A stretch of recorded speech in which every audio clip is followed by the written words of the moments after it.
Bismillahirrahmanirrahim. Assalamualaikum warahmatullahi wabarakatuh. Di sini dengan Ana Nakilana Andika Burhanuddin dari Prodi Hukum Keluarga Islam semester 4. Di sini dengan membuat video ini ingin memenuhi tugas mata kuliah yaitu Peradilan Islam yang akan menjabarkan makalah Ana sendiri tentang pemberlakuan hukum Islam di Indonesia dengan 4 teori yaitu teori credo, kemudian teori recepti in complexu, teori recepti, and teori recepti exit yang terakhir. Di sini Ana akan menjelaskan tentang 2 teori terakhir, yaitu teori recepti dan teori recepti exit. Di mana teori recepti ini periode penerimaan hukum Islam oleh hukum adat yang dikenal dengan teori resepti, yaitu di mana hukum Islam baru diberlakukan apabila dikehendaki atau diterima oleh hukum adat. Nah, jadi setelah diterima oleh hukum adat barulah diberlakukannya teori tadi hukum Islam. Nah, kemudian sehingga dapat dikatakan bahwa teori ini menentang teori yang telah berlaku sebelumnya, yaitu teori resepti in complexu, di mana di teori tersebut dijelaskan bahwasanya sepenuhnya hukum Islam itu digunakan. Nah, kemudian teori ini dikemukakan oleh Christian Stockhorgens, yaitu penasehat pemerintah Hindia Belanda dan urusan Islam, sehingga teori ini disebut resmi pada saat itu, pada tahun 1857 sampai 1936.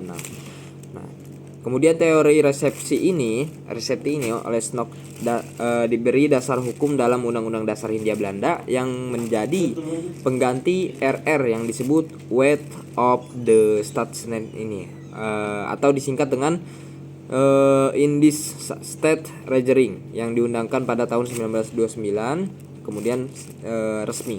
Nah, di sini peranan hukum Islam dalam tata hukum Republik Indonesia mulai baik ketika ada dibentuknya BPUPKI, itu Badan Penyelidik Usaha Persiapan Kemerdekaan Indonesia.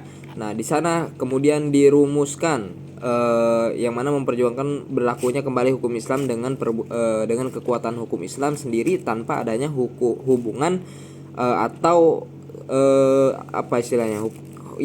hukum adat, persetujuan dari hukum adat setempat, sehingga baru diberlakukan hukum Islam seperti itu kan.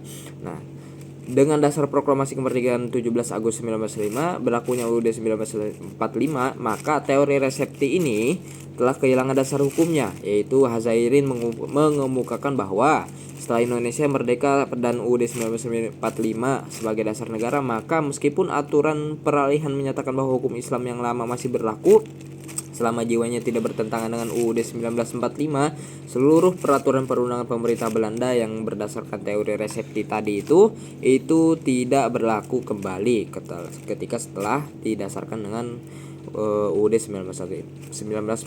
Nah, kemudian teori yang selanjutnya pada saat itu yaitu ada teori resepti exit. Setelah proklamasi dan setelah UUD 1945 dijadikan UUD negara, maka walaupun aturan peralihan menyatakan bahwa hukum Islam yang lama masih berlaku selama jiwanya tidak bertentangan dengan UUD 1945 yang baru itu.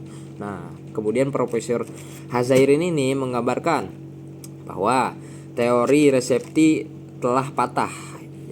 Poin pertama, teori resepti itu telah patah, tidak berlaku dan exit dari tata negara Indonesia sejak tahun 1945 dengan merdekanya bangsa Indonesia dan mulai berlakunya UUD 1945 dan dasar negara Indonesia. Kemudian yang kedua poinnya, sesuai dengan UUD 1945 pasal 29 ayat 1, maka negara Republik Indonesia berkewajiban membentuk hukum nasional Indonesia yang bahannya adalah hukum agama. Nah, negara memiliki kewajiban kenegaraan untuk itu. Nah, kemudian yang terakhir, hukum agama yang masuk dan menjadi hukum nasional itu bukan hukum Islam saja, melainkan hukum agama lain untuk pemeluk agama lain itu. Nah, diciptakannya itu dirumuskannya pada saat persiapan kemerdekaan Indonesia itu, yang mana kita kenal dengan adanya Piagam Jakarta dengan perumusan Pancasila, yang sehingga menjadi keputusan terakhir yaitu Pancasila pertama, yaitu ketuhanan yang Maha Esa, yang menjadi istilahnya. Nah, di mana pada saat persiapan kemerdekaan Indonesia itu para pemimpin-pemimpin kita, yaitu khususnya Panitia 9, dengan memperjuangkan kekuatan Islam pada saat waktu itu, dengan berbunyi yang merumuskan Pancasila. Sila pertama yaitu ketuhanan dengan kewajiban menjalankan syariat Islam bagi pemeluk-pemeluknya. Akan tetapi itu dengan penuh pertimbangan kembali untuk mewujudkan kesatuan bangsa Indonesia dan menghindari terjadinya diskriminasi hukum yang berlaku.